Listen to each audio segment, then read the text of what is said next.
แต่สำหรับเราน็อตนี่ก็ได้สำนี้รถรู้แล้วโอ้เองยิงไปได้ยี่ห้อของไทยของโตโยต้าอิซุเนาะเองสิรู้ครับป้าโตพี่น้องเนาะนี่คือจากปากบ่น็อตที่ว่าบ่เคยได้รถความในวันนี้ผมจะมารีวิวรถหรูอยู่ทางฝั่งสปป.ลาวเพราะว่ามีมนุษย์ถ้ำบอกว่ารถอยู่ในไทยมีแต่รถไม่หรูเนาะเดี๋ยววันนี้บ่าวยอดจะพาทุกคนไปเบิ่งรถหรูที่แท้จริงที่มนุษย์ถ้ำว่าเนาะนี่พี่น้องเนาะนี่คือรถหรูที่สุดเนาะในหมู่บ้านเพิ่นว่าเป็นรถเทออกมานานมากแล้ว25 กว่าปีแล้วเนาะนี่คือรถฮุนไดเนาะส่วนมากคือคนลาวเนี่ยก็ถ้าหากว่าเป็นชาวไฮโซส่วนนะเป็นนักก็จะนิยมรถฮุนไดแต่รถฮุนไดเนี่ยก็คือจะไม่ได้ค่อยเป็นรถที่ลุยน้ำลุยโคลนเนาะส่วนมากก็จะเป็นรถไถอีแตนเนาะลุยน้ำลุยโคลนแต่ประเทศไทยเนาะรถวีโก้รถกระบะเนาะรถที่เป็นรถหรูเหมือนบ้านเราเขาจะไว้ใช้เข็นผักเนาะเข็นผักทำกับการเกษตรแบบที่เนาะรถประเภทรถวีโก้รถฮุนไดแบบที่เนาะแต่ว่ารถในฝั่งสปป.ลาวนะเป็นเนาะถ้าเป็นรถวีโก้เนี่ยเขาจะไว้ขับโชว์ไปจิบกาแฟเนาะหรือว่าไปข้าราชการเนาะเป็นข้าราชการส่วนใหญ่ก็จะมีเงินซื้อเนาะแต่ว่าคนชาวนานี่ส่วนน้อยพี่น้องถ้าหากว่า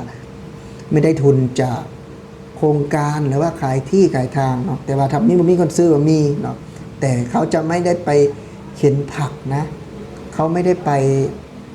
ลุยโคลนตมนะอย่างนี้ก็เคสนี้ก็เช่นกันพี่น้องเป็นรถกระบะเนาะเป็นรถกระบะที่เก่ามากแล้วแต่ว่าหนุ่มลาวคนนี้ไม่ใช่รถเขานะหนุ่มลาวคนนี้เขาบอกว่าถ้าเขาได้แบบนี้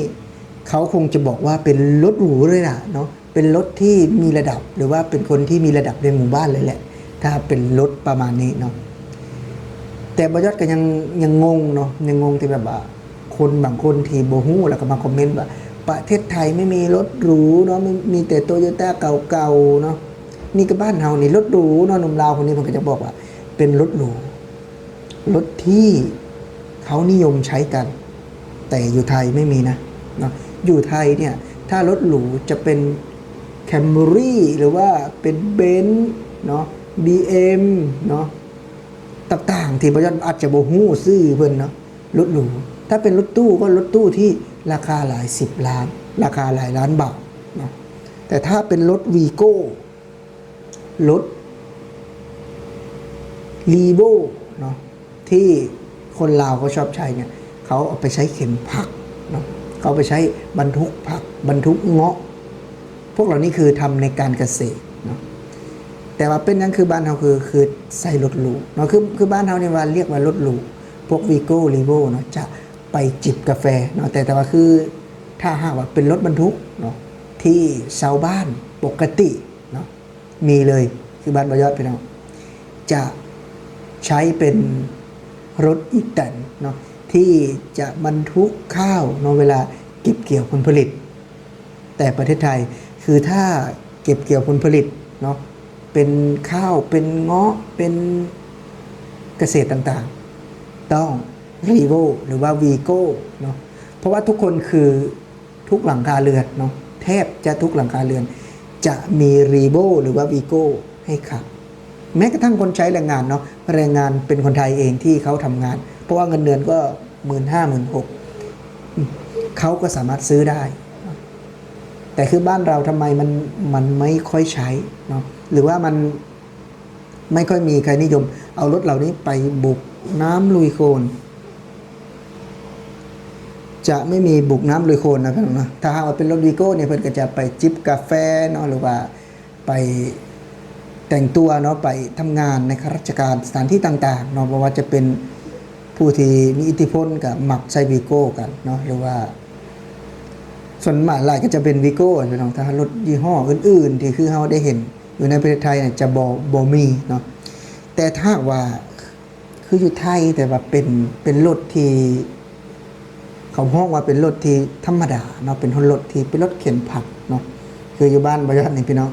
การรถอยู่บ้านบ่ยอดเนาะมีเกือบ100หลังคาเรือนก็มีรถวีโก้2 คัน 3 คันเนาะแล้วก็มีรถฮุนได2 คันค คือจะไม่ได้มีเยอะเนาะแต่ว่าถ้าคือคนไทยคือมี100 คนเนาะมีก็เกิน70 คันไปแล้วเนาะบางคนก็มี2-3 คันก็มีที่เป็นรถส่วนตัว เพราะฉะนั้นคือคนไทยเนาะรถเหล่านี้ไม่ใช่รถหรูแต่คือบ้านบ่อยอดเป็นรถห้างๆกันสิเนาะคือเป็นรถฮุนไดก็เก่าแต่กันยังว่าเป็นรถหรูอยู่นะเนาะเป็นรถหรูที่ทุกคนก็ใช้กันเนาะราคาแพงไหมหลายคนก็สงสัยว่าราคาแพงไหมราคาก็แพงอยู่นะแพงอยู่นะคือถ้าหากว่าคนที่ถ้าราคาอยู่ในประเทศไทย100,000 บาทที่นู่นก็จะประมาณ300,000เนาะเกือบ2 เท่าตัวเนาะราคาอาจจะเป็นเหตุผลนี้ด้วยที่คนลาวชอบใช้รถที่คนไทยใช้เข็นผักเนาะเพราะว่ามันราคามันสู้ไม่ได้เนาะคือราคาแพงคือจังหวัดเราเป็นน้องคือเฮาได้มาเห็นเนาะได้มาเห็นในประเทศไทยกับรถหรูเนาะที่คนลาวบอกว่ารถหรูอ่ะมันไม่ใช่หรูเลยเนาะถ้าอยู่ในประเทศไทยคือรถธรรมดาเนาะเป็นรถธรรมดาชนิดหนึ่งเนาะที่คนไทยเขาไปใช้เกี่ยวกับการเกษตรเนาะแต่ถ้าหากว่าบ้านเราทำเกษตรทำยังไงเนาะเป็นรถอีแตนเนาะถ้าหากว่าเวลาบรรทุกไอ้มันสำปะหลังเนาะส่วนมากก็จะที่ได้เห็นคือรถอีแตนแต่ถ้าหากว่ารถหรูเนาะรถมีราคาก็คือรถเบนซ์รถเก๋งรถต่างๆที่เราได้เห็นในทีวีเนาะแล้วก็รถหลายอีหลีพี่น้องอยู่ในประเทศไทยนะบอกยอดว่าได้ว่ารถเยอะจริงๆนะแต่คือบ้านเราแทบจะพูดได้เต็มปากเลยว่าไม่ค่อยที่จะเห็นรถหรูเนาะตามชนบทเนาะถ้าว่ามีรถวีโก้นี่แล้วก็สามารถมีเมียได้ 4-5 คนแล้วนะถ้ามีรถวีโก้เนี่ยโอ้ถือว่าเป็นเศรษฐีเป็นอาเซียแล้วเนาะถือว่าสาวๆนี่ก็ติดกันตึมแล้วพี่น้องเพราะว่าคือจากมันคือคนมีระดับพี่น้องถ้าหากว่ามีรถวีโก้เนาะหรือว่ารีโวก็จะเหมือนคนมีระดับเนาะคนที่น่าเคารพนับถือไว้สินะพี่น้องเนาะจะไม่เหมือนคนไทยคือถ้ามีวีโก้เขาก็เฉยๆนะเพราะว่าทุกคนที่เป็นคนไทยที่ถือว่าครอบครัวปานกลางก็จะมีทุกคนถ้าคนไทยเนาะคำว่าครอบครัวปานกลางนี่ต้องมีรถวีโก้เนาะหรือว่ารถสักยี่ห้อหนึ่งที่เป็นรถกระบะต้องมีเอาก็สำหรับคลิปนี้พี่น้องสำหรับผู้ใดเข้าเบิ่งก็อย่าลืมนะพี่น้องนะฝากกดแชร์กดไลค์กดติดตามเพื่อเป็นกำลังใจให้บ่ยอดแรงงานเราชาแนลเนี่ยน้องพี่น้องสำหรับคลิปนี้เนาะผู้ใดเข้าเบิ่งก็อย่าลืม